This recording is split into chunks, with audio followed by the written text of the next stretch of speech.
Hello everybody and welcome to the webinar Navigate Your Apprenticeship Journey. My name is Michael Lehman. I'm the Policy and Research Manager for NCFE Cash. I'm going to take you through a bit of a policy update before handing over to Charlie Freeman, our Apprenticeship Development Manager, who's going to talk all about endpoint assessment and the NCFE Cash offer.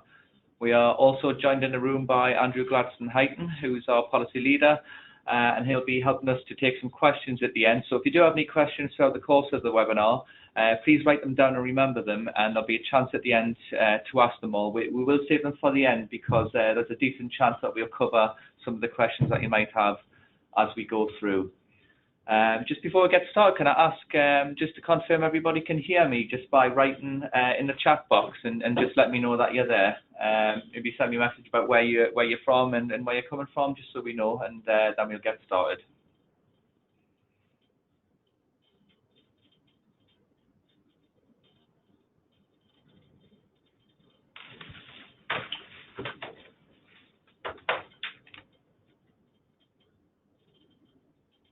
Yes, that's great. I can see you all coming through now. That's excellent. We've got a good mix of employers there already. I can see a few from the public sector. Excellent. So we'll get started. As I said at the start, this webinar is aimed at employers, whether or not you've been involved in apprenticeships at all or not. We're going to talk through the various policy and funding issues within apprenticeships. So getting started, we start with the apprenticeship levy and ask, what is it? What is the apprenticeship levy? I mean, first of all, it's a big curveball to start because it's not really a levy at all in a purist sense. The levy is actually a tax, or more specifically, it's a hypothecated tax, which means that it can only be spent on a purpose which it's collected for, which is, in this case, apprenticeship. So, to be fair, a really genius piece of marketing from George Osborne at the time, back in 2015. So if you cast your mind back to May 2015, the Conservatives won a majority at the general election through David Cameron, and there was a very unusual emergency budget called in July of that year. And it really blindsided everybody. I don't think anyone really expected this announcement, but the apprenticeship levy was announced, and that came into law a year later through the Finance Act. And it came into effect on 6th of April, starting collections on 1st of May in 2017. So, like I said, it is a tax, and it's collected by Her Majesty's Revenue and Customs. And we estimate that's around 2% of employers pay that levy. Now, the initial estimate for the levy was that it would raise around £3 billion a year.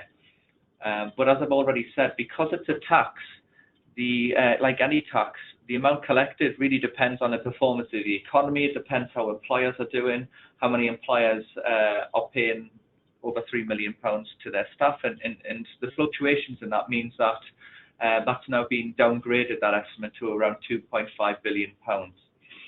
Now, there are things that the government can do to adjust the amount that comes in, and I'll touch on that a little bit more later, but that's essentially what the apprenticeship levy is. It's a hypothecated tax, and that came in May 2017. How it works, so the rate's set at 0.5% of an employer's total pay bill with a £15,000 allowance, and that mechanism means that employers only start paying that when the pay bill exceeds £3 million. So you won't pay a penny to the apprenticeship levy until that pay bill is £3 million or more. And just to explain a little bit more, because I think that £15,000 allowance is really key, and as I mentioned before, that could be adjusted to bring more or less people into scope for the levy. So to give you an example, if we take company one and we assume that there's 150 employees, each earning £20,000, that gives them around £3 million pay bill. Now, 0.5% of that £3 million is £15,000. But we need to minus off that £15,000 allowance. So that means if you pay exactly £3 million and you take that allowance off, you actually pay absolutely nothing towards that apprenticeship levy. A second company might have fewer employees, but if they pay them a lot more, so in this case 50 employees, it's £75,000 each, they actually have £3.75 million pay bill. So again, they're not paying the full 0.5% of their pay bill, which would be £18,750.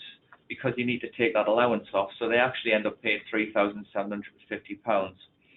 So as you can see, that allowance determines the point at which you would have to start paying the levy. So if the government, for example, decided that they wanted to take more revenue into the apprenticeship levy pot, they could simply choose to lower that £15,000 allowance to a £10,000 allowance, and the effect that would have, it would mean it would bring more employers into scope, because any employer with a pay bill of £2 million or more would then be in scope for the levy.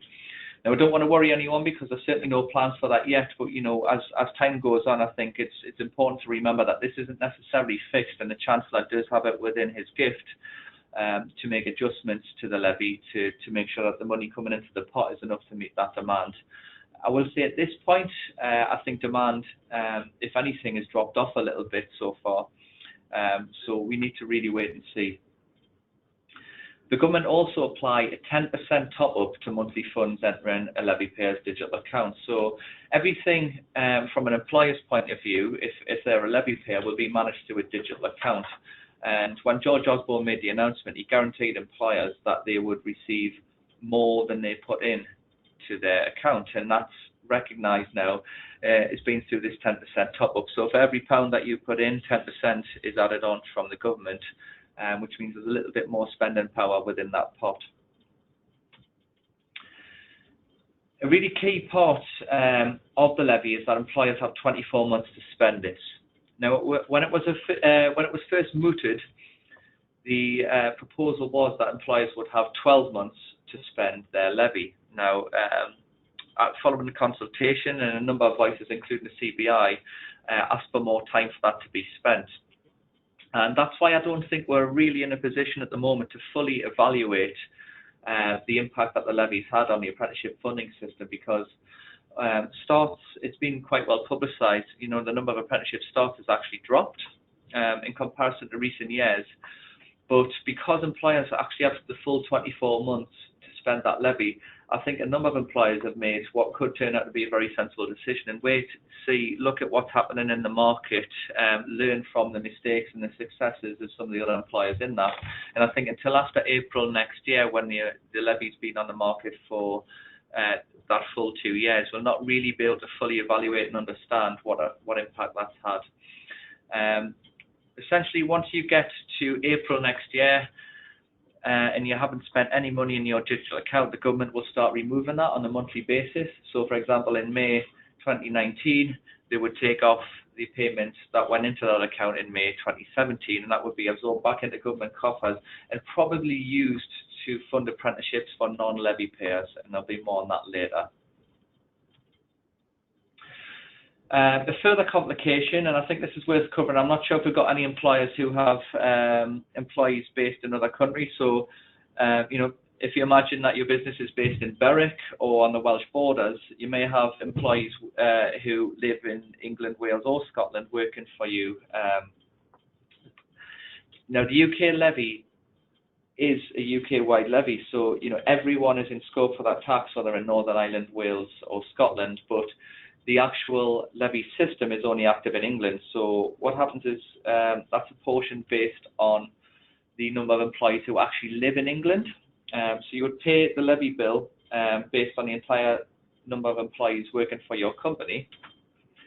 If a section of that would be given to the home nations, and they spend that much like the kind of old English apprenticeship system. The government spends that money how they see fit, whereas the government will put a proportion of the pay bill equivalent to the number of employees living in England and the amount paid to those employees, and that's called the English percentage. So let's take a really, really simple example. If 50% of your employees live in England and 50% live in Scotland, and you assume you pay them all the same, then 50% of what you pay to HMRC would show up in your digital account. So I think that's important for people, and there is a number of companies with employees right across the UK.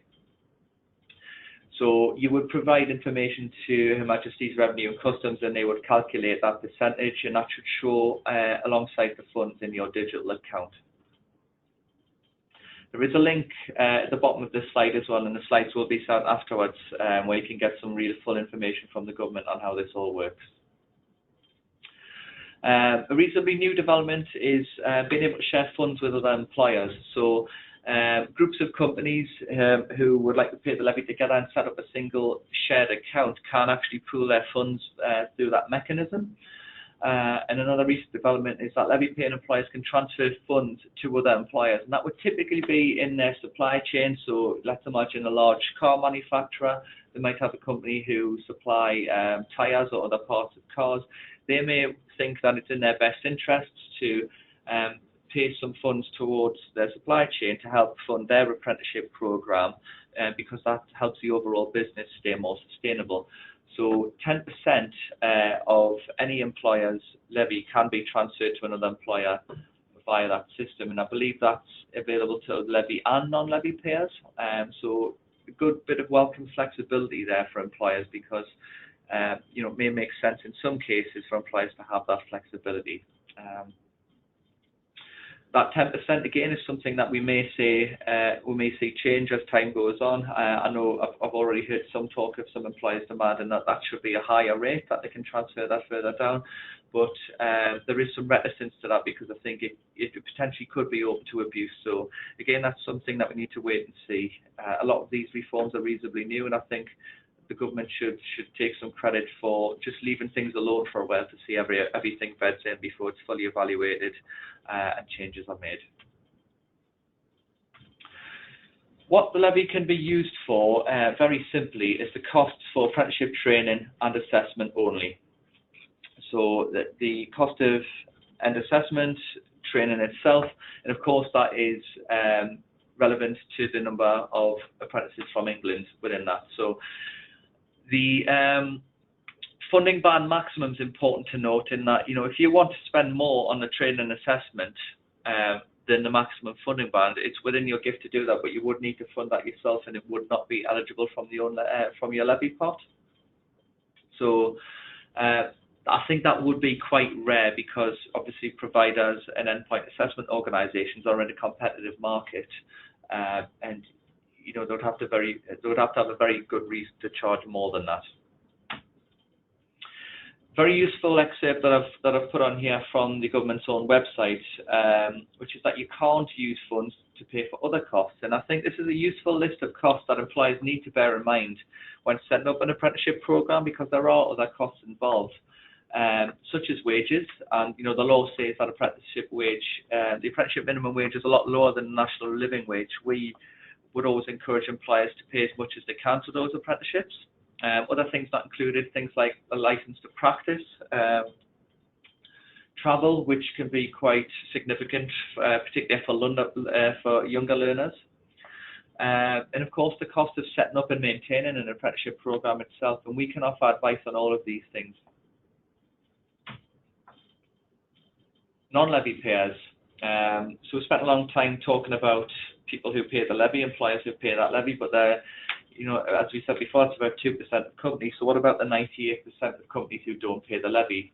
Now, they have to make a contribution, and I think it's a reasonable one, that they would pay 10% of the cost of that training, and the rest would be funded from the remaining pot, the remaining underspend in the apprenticeship hypothecated tax, if we want to call it that.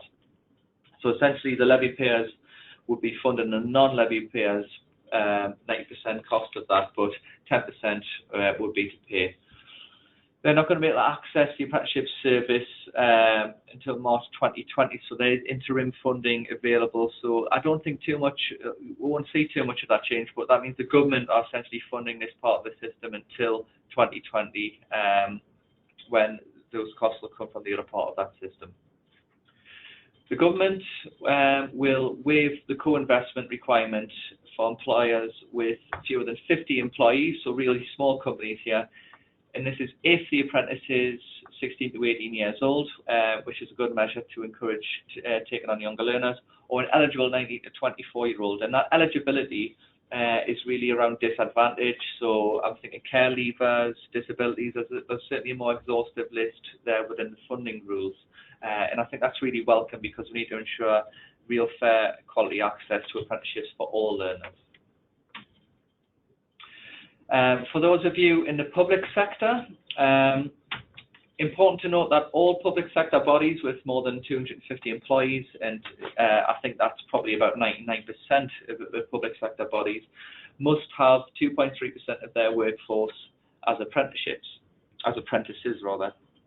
Now, there seems to be no carrot or stick for this that I can see. That's to say there's no incentive for meeting that target, and there's certainly no punitive measure as exists. The first reporting on this is expected to be on the 30th of September this year, so we'll be looking very closely at that and seeing what the government do afterwards, because if they don't manage to meet that target, maybe measures will be introduced to encourage people to meet that target. Whether that's a carrot or a stick, we must wait and see. Initial estimates, it looks like the DfE themselves are going to lead by example, and they're looking at pushing towards 3% of their workforce as apprentices, which is really welcome indeed. And I think the measure is very much introduced to encourage the public sector to lead by example. So we will see this. I think there's certainly some challenges, particularly for local authorities. It's well publicised that local authorities have to make a number of redundancies over the previous 5 to 6 years. And I think because of that shrinking workforce, it's going to be difficult certainly to take on new apprentices, but there are real opportunities to convert existing staff members into apprenticeships to realise that 2.3% target within the workforce. Similarly, any public contracts, so over £10 million of value, anybody bidding for that contract must have between 3 to 5% of its workforce as apprentices. So that's a really good measure, I think, to encourage large companies to take on apprentices, and really welcome measure there. So we've spent a long time talking about apprenticeship funding. I'm now going to talk a little bit more about the structure of apprenticeship programs themselves, because as well as the funding change, we're in the middle of probably the largest structural change to apprenticeship design for decades, and that's the move from apprenticeship frameworks into apprenticeship standards. So apprenticeship frameworks are the old model, and by 2020 these will start to be withdrawn at a really fast pace now. So there's only a couple of years left to still use frameworks. The framework itself, I like to think of really as a bundle of qualifications. So you would complete your you go and work for your employer and complete learning outside of that, which would generally be usually about 8 qualifications as part of that. And as a minimum, there would be a competence-based qualification within that, a knowledge-based qualification, and our old friends English and maths. Upon completion of those, which the assessment of which would be carried out on programme as well, and that's a big difference to what the standards would be. So that's assessment as they go essentially. Once they've completed all the requirements of that programme and met all of those qualifications, they would have passed the apprenticeship and moved on into the workplace hopefully. Now, apprenticeship standard is very, very different in the way that they're designed. In fact, they don't even contain qualifications at all as a standard. Some do by exception, but very few standards actually have a qualification within them themselves. A standard shows what the apprentice will be doing by their job role, and they've been designed by employers. So groups of employers known as trailblazer groups have came together, and that's round about 500 to 600 either developed or in development. And that'll outline what the job role is, what the skills required are, and the big change really is that there will be an end assessment which will cover everything, all the skills and knowledge required by that apprenticeship, and the learner must take that assessment to have passed that apprenticeship standard. So a real big change there. There is a minimum period for all apprenticeships. Typically that's 1, 2 or 3 years, and after that minimum period the apprentice will go through a gateway, and then the endpoint assessment would take place at that point. So you can see 2 very, very different models there. Apprenticeship standards generally attract a higher funding rate as well, so that's something that might factor into some of the planning there. And again, more sustainable, I think, going forwards in terms, as I've already said, the frameworks will be withdrawn in 2020. So if you set up a long-term view on your apprenticeship program, a standard might be a better choice for you as an employer. But that choice is there. That choice is certainly there at the moment. Requirement of apprenticeship standards is that 20% of the apprenticeship is off-the-job training. So this is learning undertaken outside of the normal day-to-day working environment, and this has been a real barrier for some employers. Some employers, I think, have been able to take this in their stride, but because of the demands of some of the job roles, it's been a bit of a challenge. Now, it's a very, very black and white rule at the moment. And there's been a lot of lobbying around this, but the government has so far dug their heels in, and I expect this personally to stay around for a while. What it essentially means is that, you know, if you do a 5-day working week, one of those days must actually be off the job. Now, the training can actually take place within the workplace, but it must not be part of the normal working duties. And that's applied to the contracted time, so not the weeks or months on the programme. So we've seen employers deliver this in a number of ways. There's real flexibility about this. So, you know, the simplest way to think of it is, you know, if, let's say, every Friday the apprentice attends a college or training provider and does that training. But we've seen mixed models, things like, you know, part days as well. They might have planned full week blocks. And, you know, intense periods of activity at the start, middle, or end of the program, and really that's something to be negotiated between the employer and the training provider. And you know, degrees of flexibility will vary between different programs, but that is a hard and fast rule, and you know, there will require evidence of that.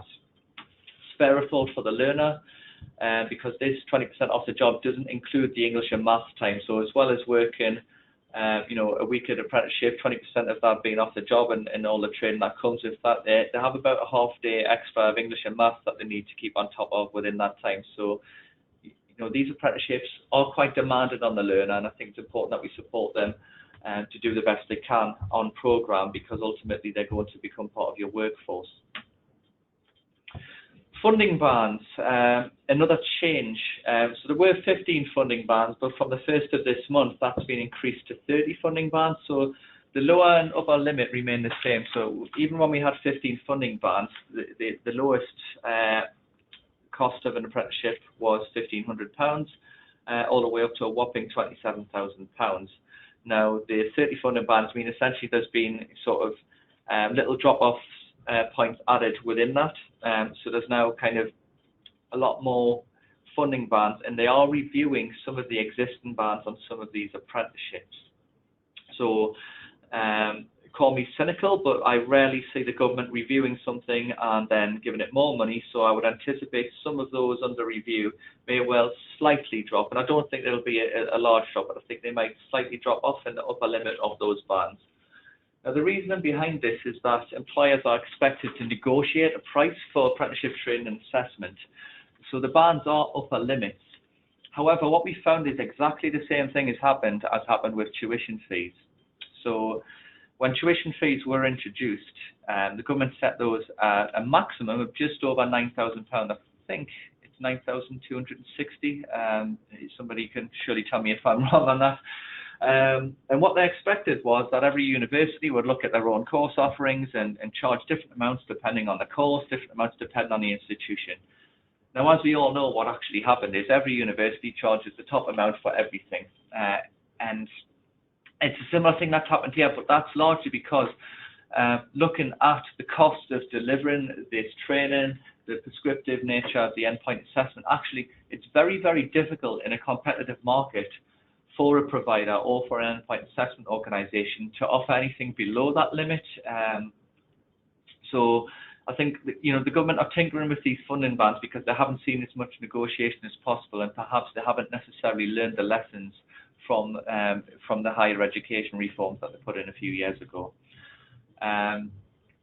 So there are a few, as I've said, funding bands under review, some of which are in our offer. And you know, if those change and when those change, we will of course update all of our customers on those changes and what it means for you. There's the funding bands themselves. I'm not going to say too much more about them now, but I've just put them on the slide because, as I've said earlier, we will be sending these slides out, and it's just useful to have them there. So, employers in the driving seat is a term we hear very, very often these days, and it's because it's true, certainly with regard to apprenticeship reform. You know, as I've already said, employers have designed the content of all of these programs. Employers have designed the assessment of these programs. They're very much at the centre of the reform. And there's a lot of choice now for employers. I think in the old days, generally this would work the other way around in terms of providers would almost come to employers. Now the expectation is, particularly for levy-payers, employers want to find a way to recoup that money and upskill their workforce. And you're going to have a real choice of many, many providers out there. And it's the same with EPA. So I hope everybody's still awake. I do apologise. It's very, very technical policy. And if you do have any, hopefully very difficult questions for me, save them till the end. But I'm now going to hand over to Charlie Freeman, who's going to take you through endpoint assessment and the NCFE cash offer. Thanks, Michael. Hello, everyone. So yeah, that's a policy for you guys as employers in this wonderful new world of apprenticeships, and you having a lot more power to make the decisions on one, who you want to engage with to deliver your apprenticeships, and two, who you want to endpoint assess on your apprenticeships in this new model. So I think going back to basics, apologies for those on the call today who have a great understanding and knowledge of endpoint assessment, but I'm sure we have a mixed experience level that have dialed in today on today's webinar. So just go back, but endpoint assessment essentially is the biggest element of this new reform that is built into the standards. All apprentices who are signed up onto a standard will have to go through endpoint assessment in order to achieve that standard. Endpoint assessment was introduced to control that rigour and the robustness and the independentness outcome judgment call about the skills, knowledge and competence of that individual who has then achieved that standard.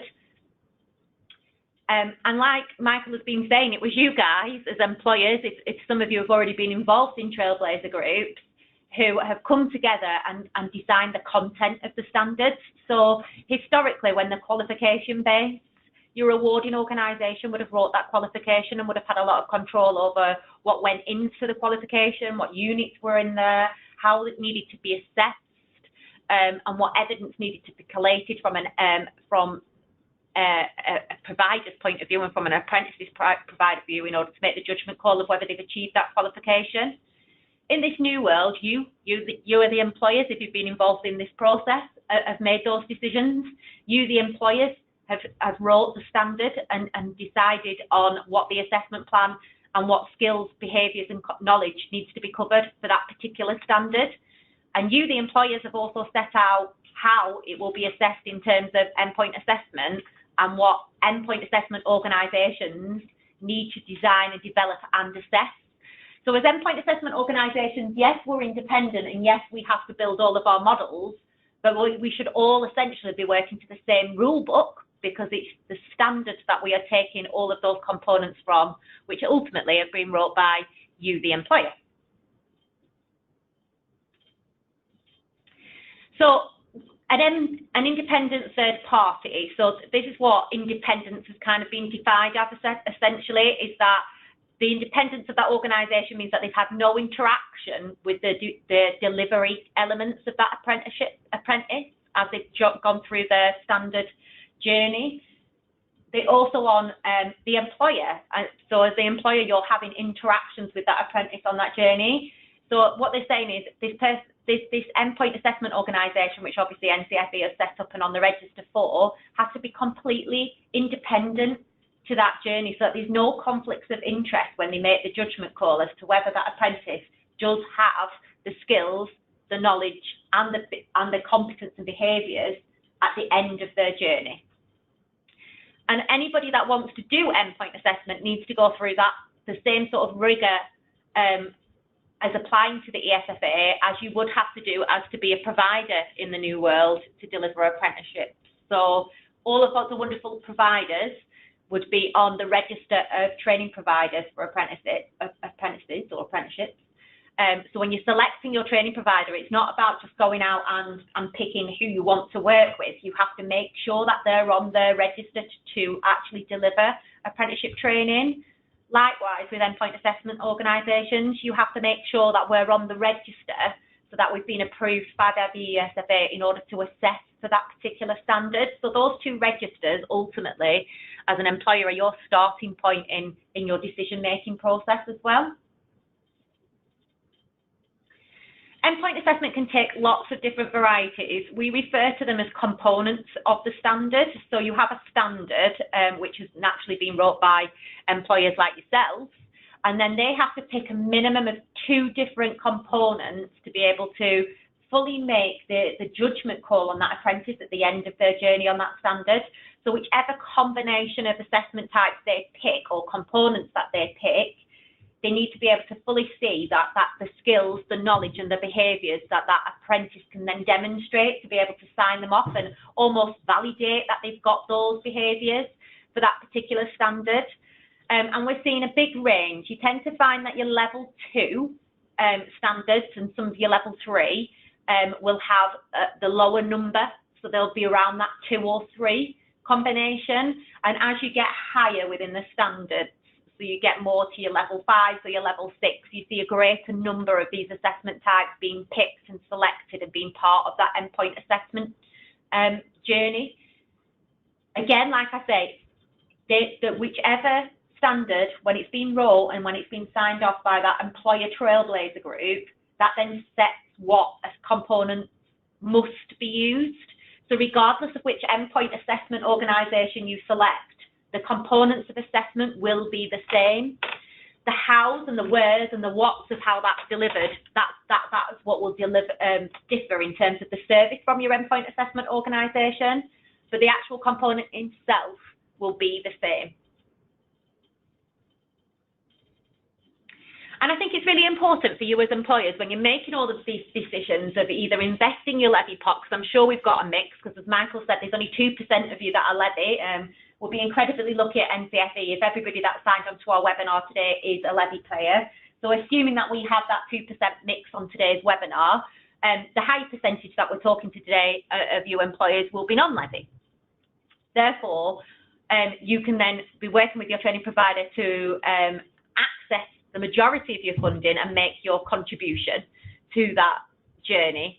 And if you're the levy pay, then you'll be accessing it from your digital accounts. But regardless of which path, whether you're a levy paying employer or whether you're a non-levy payer employer, your role as an employer in this apprenticeship journey still remains the same.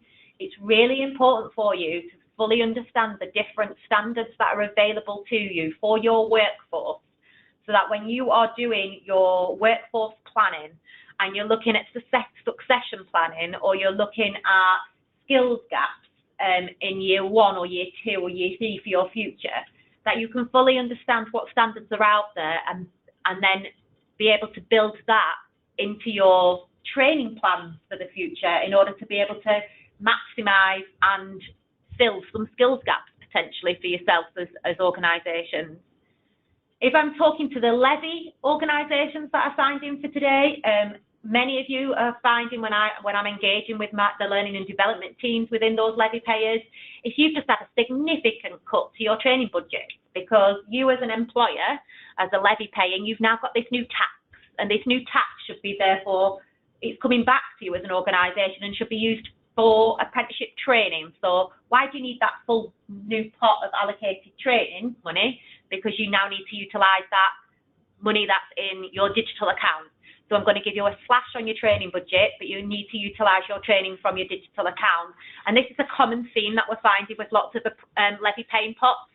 And the fact that when it's in your digital account, it can only be used on apprenticeship training as well, which then means that you have to have a full understanding, because you've got a lot more pressure on your shoulders, I'd imagine, at this moment in time, because you've still got the same training to deliver. You've still got succession planning to deliver and make sure that your workforce is upskilled and trained as much as you did the year before when you might not have been paying this tax, but now you've got to do it using apprenticeship. So this is why you really need to have a fully understanding of what standards are out there and how they can be fit to upskill your existing workforce or support new recruits and new entries into your employment via an apprenticeship route. You also really need to understand as employers what contribution you make to that 20% on programme element as well. So although the 20% off the job is off the job, actually some of that 20% might be delivered by yourself, because it could be off-the-job training that you need to deliver with that apprentice that is linked to the skills, knowledge and competence of that standard, and actually you don't need your training provider to come in to deliver that training. Or it could be that all of that 20% is delivered by your training provider, and this is why in a lot of the funding rules there's a lot of negotiation, and the word negotiation about how much you pay, and I think this is how much do you get involved in the on-programme would ultimately decide on how much you then negotiate with your training provider based on how much you deliver and how much they deliver. The review and sign-off, or gateway readiness, ultimately in the funding rules is the employer's decision. It's your decision to decide whether the apprentice gets put forward to start the endpoint assessment journey with the selected endpoint assessment organisation. But in the funding rules, it says that you should be consulting with your training provider and the apprentice themselves to make this core decision. So again, that's part of your role, and it's your decision as to whether they go forward to start their assessment or whether you still feel they need time to learn and develop those skills, knowledge and competencies and behaviours before you put them in to be independently assessed. And in some cases, you as employers are actually involved in the assessment of endpoint assessment, because you might need to be present to be part of a panel interview. You might need to be present to be part of a professional discussion. So you need to fully understand these core 4 components of what you may potentially be involved in when you are thinking about going into your apprenticeships, and the rewards you can get back from doing that are immense. You also, as employers, need to fully understand what support you'd get from your endpoint assessment organisation. So I can only talk from NCFE and CASH's perspective, because obviously that's our webinar today, but we have a fully comprehensive support pack. And the support pack that we have developed is all about preparing your apprentice for that gateway journey. So that there's support there for you to understand what needs to be done before you submit them at Gateway. There's support there so that you can do mock assessments based on the different component types for that particular standard. There is guidance in there in order to complete, if you need to submit at Gateway, a portfolio of evidence or a summary or synoptic portfolio of evidence, and there's guidance of how you build that evidence and what needs to be involved in that portfolio and what types of evidence you will be doing. And we've also helped you, the employer, to understand what's your role in that. So if you need to do an employer statement to justify that you've witnessed, or maybe it's the learner's line manager or mentor, then we've got guidance to help you be able to do those pieces of evidence that will be required to be submitted, so that the independent endpoint assessor, ourselves, can make those judgment calls on that apprentice's ability to do the skills, the knowledge and the behaviours of that particular standard. And really, as employers, you need to have a really clear understanding of what is that journey, what are them timescales, when does that evidence need to start to be collated, at what point do you need to be submitting them and making your decision, are they ready for endpoint assessment? At what point will you be involved potentially on the components? So a real clear understanding as employers of what that journey is and what the information share is between you and your provider or you and your selected endpoint assessment organisation.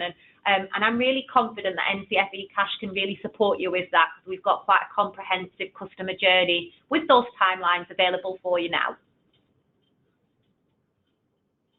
Ultimately, if you are selecting your endpoint assessment organisation, they also need to do the standards that you want. So in order to understand where NCFE could potentially support you, on the slide now that you can see, this is our offer under our NCFE brand. These are all of the standards that we are endpoint assessment ready for. There are different timescales, so if you want to find out fully of which timescales for the different standards of readiness, then we're more than happy to have that conversation with you. But we are currently doing live assessments for your customer service practitioner, because it was one of the earlier ones of these standards that was released, and your team leader as well. Some of them haven't started to come through Gateway purely because of the length of the programme. So Michael mentioned about the different variants of lengths of apprenticeship programmes, and the general theme is standard is 12 months from a funding point of view, but you'll have some that will typically take longer, 18 to 24 months. And this is the reason why we're not seeing business admin or project manager or ops manager through Gateway in these early days, because they tend to be longer standards, but we will start to see them in the coming future months. Again, under our cash brand, so any of you that signed up in these particular sectors, so the health sector, adult care sector, or the childcare sector, when we have early years released as a standard, these are all of our standards that we are ready to assess for in terms of under our cash brands, and obviously we are still actively waiting for the release of certain standards. Children's, young people and families manager and practitioner has been released, so we're currently just business casing that at the moment, and then we would have to put our application in to the ESFA to be in the register. So you're typically looking at anywhere from about 6 to 8 weeks before you would start to see us on a register for any newly released standards after they've been released. Again, another one that we've been asked for, but it's not on my slide, so apologies, is teaching assistant has recently been released, and again, that one is being business cased, and we're pretty confident that we'll be putting in the September window to be on the register for the teaching assistant. But again, you want any details in terms of when products, the gateway resources would be ready, when the first assessments can start for a particular standard, or what future developments we're going in and when their resources will be ready, then just pick up the phone and get in touch with NCFE Cash, or email us at our standard inbox, which will be on the slide at the very end.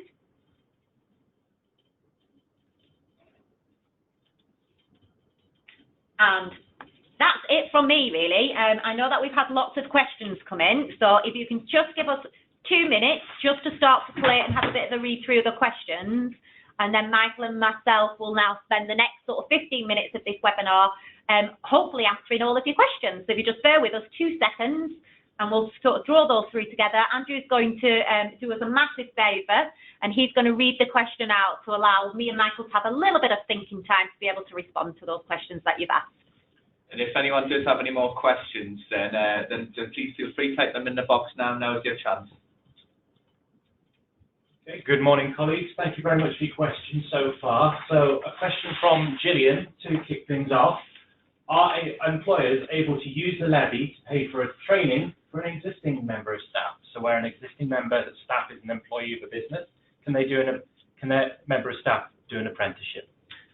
It's a reasonably straightforward question. Yes, you can. Yeah, I mean, employers can spend this on the one. Now, obviously, there's some things that you would need to consider when doing this. The 20% off the job in particular, and as we've already established, there are other costs involved. But as I mentioned earlier, I think certainly for the public sector, that's a very, very good option, and it's a really, really good way to upskill your workforce.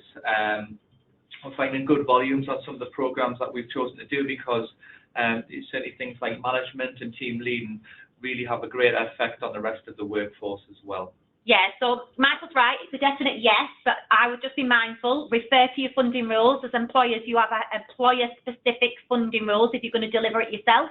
If you're working with your training provider, then there's the training provider funding rules that are available on the website, the Gov website. Within the funding rules, it says, yes, you can put existing staff through as long as they are acquiring a new skill. So essentially, they're upskilling. So they need, if they've been doing that job forever, and then you're putting them on an apprenticeship to do customer service, and they've been doing customer service for 10 years, it would necessarily be an upskill, and you might not be eligible to do that apprenticeship. However, if they've recently just started to take on supervisory experience, or maybe some project management, then that's about finding the right fit for the standard. So it might be that team leading would be the best standard to upskill them for that transition, or that project management would be the right standard for them because you're upskilling them to move into a new area or future planning for the business. But putting them just on a customer service apprenticeship because they've been in that customer service world for years and years and years probably wouldn't be justified. It's about looking at the new skills and upskilling that staff. That existing members of staff can go on the apprenticeship. Yes. Thank you very much, Charlie and Michael, for your answers there. There's another question in. Are there any rules relating to recruiting a new member of staff who is still part of an apprenticeship program with their existing employer? Is there an obligation to declare any prospective employer? This is where you're taking on an employee who's a new employee who is undertaking an apprenticeship with their previous employer. That's a really interesting question. I'm not sure if you've got a specific example in mind of something you're considering, but I mean, I'll take this back to basics. Apprenticeship is a job with training. So, you know, much like the job market, yes, there's nothing, you know, you could certainly take on someone from another employer. The other employer may not like that, but you know, I'm not sure if you've got a specific example in mind. Would have been someone on the supply chain, but essentially the apprenticeship with the existing employer would come to an end, and they would then transfer to the new employer to do that. I know Charlie's got something to add here. The best way of explaining it is that apprenticeship funding kind of sticks with the learner, the apprentice themselves, and they'll have a unique learner number. So if they started with, and I'm going to just pick some randoms, and I'm really sorry, I'm going on holiday, so you're going to have lots of employer names that are all about buying products for going on holiday. So Boots, for example, and I worked at Boots and I started my retail apprenticeship. And then I then applied to go to benefits because I'm really into my cosmetics and I want to move to benefits because for me, that's my specialism where I want to go in, but it's still retail. And I'm 4 months into my retail apprenticeship with Boots, and then I get my new job with benefits. As long as benefits, the employer, is prepared to support my apprenticeship, then there should be no problems in transferring it. What happens is Boots will have paid for 4 months of that apprenticeship, and that unique learner number will then be transferred. So it would be on the individual learner record for that apprentice. The employer would change to their new employer, benefits, and benefits would then have to pay the remaining payments. If they were a levy payer, it would come out of their digital accounts. If it was a non-levy payer, then they would have to work with the training provider and the training provider would just make that change on their individual learner record and continue to draw down non-levy funding. So yes, you can, but the decision's really yours as an employer as whether you still want to support that apprenticeship or not. But apprentices can transfer from one employer to another employer and continue with the same apprentice they started on. So I hope that answers that question. But any caveat on this is always look at your funding rules, because your funding rules will always have the correct answers, or contact the ESFA directly if you're unsure and confirm, because the ESFA are the ones that controls this pot of money, not NCFE. Thanks very much again, Michael and Charlie, for that answer. Just a final question, I'm not sure it's something we can entirely help with here, is do you know of anyone who covers the financial services sector? I know that's not in the list of standards that we are currently approved for, and I know that NCFE we're always looking into offering other standards as they become available. So that's something we'll take into consideration, but currently we don't currently offer that endpoint assessment. Is there anything else you guys would like to add to that? I would just say your best point if you want to find out who's an endpoint assessor for those particular areas is go and you register for endpoint assessment organisations, and then there'll be a whole list of who's registered to do which standards. If you want to find a training provider, then go on the register of apprenticeship training providers, and they then have to declare what training and which apprenticeships they would focus on in terms of a provider. So your 2 registers is your starting point to find out who is your best ones for that particular sector, but it's not a sector that NCFE or CASH is focusing on currently, as Andrew said. Yeah, thanks very much. As Charlie said, it's the first thing that comes up in Google if you Google register of endpoint assessment organisations. So, as we already said, there's 500 or 600 different standards, so it's very difficult for us to have all that knowledge in our heads. Thank you very much. It looks like there's no further questions. So all that remains for me is to say thank you very much for your time, and thank you very much to Michael and Charlie for talking through a very comprehensive webinar this afternoon.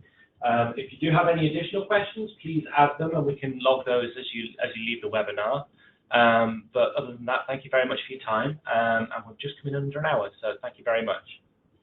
Thanks everybody. Thank you.